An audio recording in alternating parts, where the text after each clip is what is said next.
আনুষ্ঠানিকতা রাখার জন্য আমি একটু বলতে বলছি।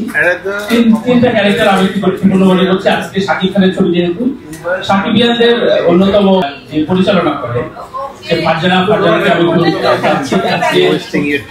শাকিব খানের এই অন্যতম চলচ্চিত্রের পাশাপাশি শাকিব খানের এই রূপ বদল এবং কোরিওগ্রাফিতে যার পরপর কয়েকটি ছবিতে কোরিওগ্রাফি করেছে আমাদের বন্ধু পিয়ালকে আমি চাচ্ছি যেহেতু শাকিব খানের সাথে কাজ করা। আজকের এই প্রেস মিট এটা শুরু করছি। আমাদের বায়োস্কোপ ফিল্মসের যিনি প্রাণ পুরুষ রাজ হামিদ, তিনি আসতে পারেননি, কিন্তু তিনি আমাদের মাঝে উপস্থিত হবেন, হয়তোবা সংযুক্ত হবেন। বায়োস্কোপ ফিল্মসের আরেকজন অন্যতম কর্ণধার নওশাবা লুবনা রশিদ, এবং সাথে আরো দুজন যুক্ত হয়েছেন। যেহেতু শাকিব খানের ফিল্ম, তারা খুবই গভীরভাবে শাকিব খানের সাথে সম্পর্কিত। মনে হয় ফারজানা সম্পর্কে একটু বলি যে এখন গত অনেকগুলো বছর ধরে শাকিব খানের ছবি কিভাবে মার্কেটিং হবে এবং এই ছবিটা নিয়ে আফরান নিশো সহ অন্যান্য ক্যামিও নিয়ে যেই তুল কালাম হলো এবং পরবর্তীতে যেই ছবিটা আমরা পেলাম মিডিয়াতে, এটা মূলত ফারজানার দাবির সূত্রে। আমি একটু ওই ঘটনার সূত্রে আমি একটু জানতে চাই তাণ্ডব এবং শাকিব খানের ছবির সাথে ফারজানার সম্পৃক্ততা নিয়ে প্লিজ। আসলে আমার সামনে যারা উপবিষ্ট তারা সবাই মোটামুটি জানেই যে আসলে ফারজানা শাকিব খানের সাথে কিভাবে সম্পর্কিত বাতাস সিনেমার সাথে।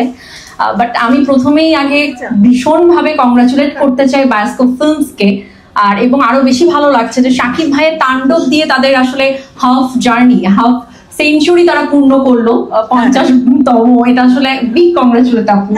এন্ড আমি রাজ হামিদ ভাইকে ভীষণ মিস করছি। তিনি সিনেমার ফেরিওয়ালা, আমি তাকে সবসময় বলে থাকি নিয়কে। আমি মানুষটাকে ভীষণ রেসপেক্ট করি, ভালোবাসি। তো বাট এটা আসলে বরাবরই ভালো লাগে যখন স্পেশালি বায়োস্কোপ ফিল্মস কোনো সিনেমা নিয়ে আসে, সেটার মার্কেটিংটা অন্যরকম ভাবে তারা করে, এটা আমার ভীষণ ভালো লাগে।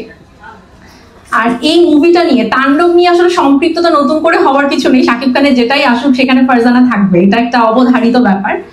আর তাণ্ডবটা আসলে এটা একটা পলিটিক্যাল ভায়োলেন্স থ্রিল এরকম একটা জনরার সিনেমা, এবং আমরা যেটা দেখলাম টিজারে অসম্ভব ভাবে নতুন ভাবে একটা শাকিব খান আমাদেরকে ধরা দিয়েছে, যেটা বরাবরই আমাকে অনেক বেশি অনুপ্রাণিত করে।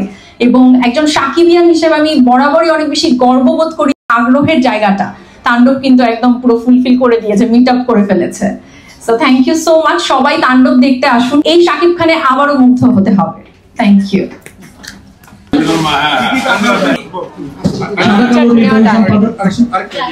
জ্যেষ্ঠ সাংবাদিক আছেন।